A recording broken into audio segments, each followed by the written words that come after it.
एक बार फिर मौसम विभाग ने भारी बारिश को लेकर येलो अलर्ट जारी कर दिया। पिछले 2 दिनों से झारखंड के कुछ इलाकों में भारी बारिश हो रही है। मौसम विभाग ने 4 और 5 अक्टूबर को राज्य के उत्तर पश्चिमी भाग में भारी बारिश का अलर्ट जारी किया। वहीं 6 अक्टूबर तक राज्य में ठनका और गर्जन की आशंका जताई है। मौसम के बारे में ज्यादा जानकारी दे रहे हैं संवाददाता निरंजन सिंह।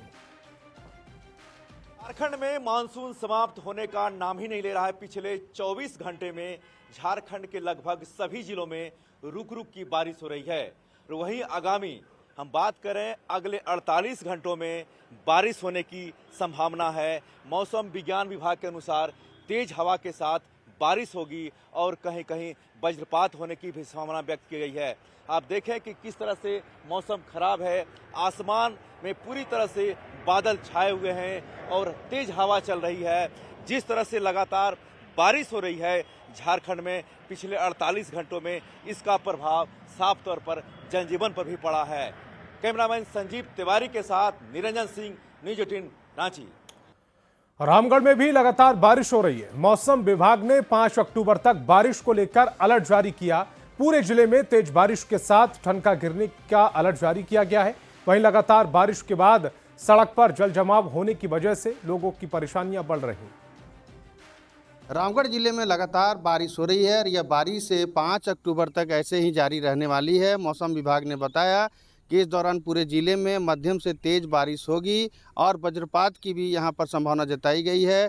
कल देर शाम को गोला में वज्रपात की चपेट में आकर एक किसान घायल हो गया है।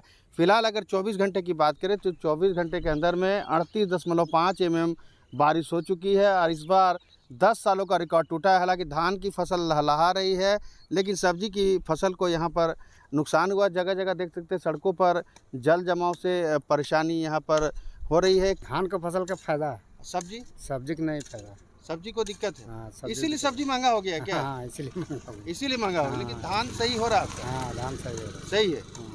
तो ये बारिश जो हो रहा है उसका धान के फसल के लिए फायदेमंद है। देखते हैं यहाँ पर किस तरह से सड़कों पर यहाँ पानी भरा हुआ है। हालांकि जैसा किसान बता रहे हैं कि धान के फसल को इसका फ़ायदा मिल रहा है, लेकिन सब्जी के फसल को नुकसान पहुँचा, इसलिए सब्जी के भाव जो हैं वो बाज़ार में अचानक से बढ़ गए हैं। फिलहाल आप देख सकते हैं कि किस तरह से यहाँ पर बारिश के बाद जो है यहाँ पर जल जमाव है, आम जनजीवन प्रभावित हो रही है, लेकिन धान के किसान काफ़ी खुश दिख रहे हैं। जावेद खान, न्यूज 18 रामगढ़। और हजारीबाग में लगातार हो रही बारिश अब लोगों के लिए मुसीबत बनती जा रही है। लगातार हो रही बारिश के कारण घरों के अंदर तक पानी भर चुका है। गंदे पानी में मछलियां तैर रही हैं। लोगों का जीना दुश्वार हो गया है। स्थानीय लोगों के मुताबिक जल निकासी की व्यवस्था नहीं होने के कारण हर बार बारिश में ऐसी स्थिति पैदा होती है। वार्ड पार्षद ने अधिकारियों पर शिकायत के बाद भी कार्रवाई नहीं करने का आरोप लगाया। यहाँ पे हम लोग को मजबूरी में रहना पड़ रहा है। पानी इतना घुस जाता है कि हम लोग वहाँ चाह के भी नहीं रह सकते। बहुत ज्यादा यहाँ प्रॉब्लम हो रहा है। हम लोग बार बार वार्ड सदस्य के पास जाते हैं शिकायत करने पर, हम लोग का बात को ध्यान ही नहीं देते हैं। बोलते रहते हैं, हम लोग सुनते रहते हैं। निराकरण के लिए तो कई बार हम नगर निगम में भी लिखे दिए हैं। सांसद विधायक से भी गुहार लगाए थे कि यहाँ पुलिया का निर्माण हो जाएगा तो आगे भी नाली का जरूरत है। नगर निगम जब चाहेंगे, इसलिए कि नगर निगम ही हो सकता है, सही हो सकता है ये काम, और नहीं तो फिर सांसद चाहेंगे तो डीएमएफटी फंड वगैरह से इसको बना सकते हैं। गढ़वा में पिछले 24 घंटे की मूसलाधार बारिश ने जनजीवन अस्त व्यस्त कर दिया। कई जगह गांव से प्रखंड और प्रखंड से जिला मुख्यालय का संपर्क टूट गया। जिले के भवनाथपुर नगर उटारी को जोड़ने वाली सड़क पर जल जमाव से गाड़ियों की लंबी कतार लग गई। नगर उटारी रेलवे स्टेशन के अंडरपास की जगह पर 3 से 4 फीट तक जल जमाव होने से आना जाना बाधित है।